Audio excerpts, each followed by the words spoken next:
ఒంటె, నక్క మంచి స్నేహితులు ఒకరోజు ఏటి అవతల తీయని చెరకు తోట ఉందని విన్నారు. ఒంటె అన్నా, నాకు ఈత రాదు, నన్ను నీ వీపు మీద అవతలికి తీసుకెళ్తావా? తప్పకుండా మిత్రమా, ఎక్కు, జాగ్రత్తగా తీసుకెళ్తాను. అవతలికి చేరాక నక్క తొందరపడి కడుపు నిండా తిని పెద్దగా అరవడం మొదలుపెట్టింది.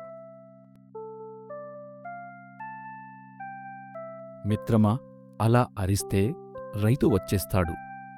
కొంచెం ఓపిక పట్టు.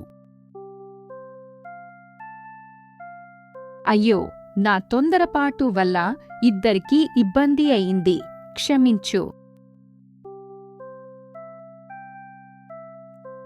నిజమైన స్నేహితుడు తన సంతోషంతో పాటు మిత్రుని క్షేమాన్ని కూడా ఆలోచించాలి.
ఈ కథ నచ్చిందా? అయితే మమ్మల్ని ఫాలో అవ్వండి, సబ్స్క్రైబ్ చేయండి. మళ్ళీ కొత్త కథతో కలుద్దాం.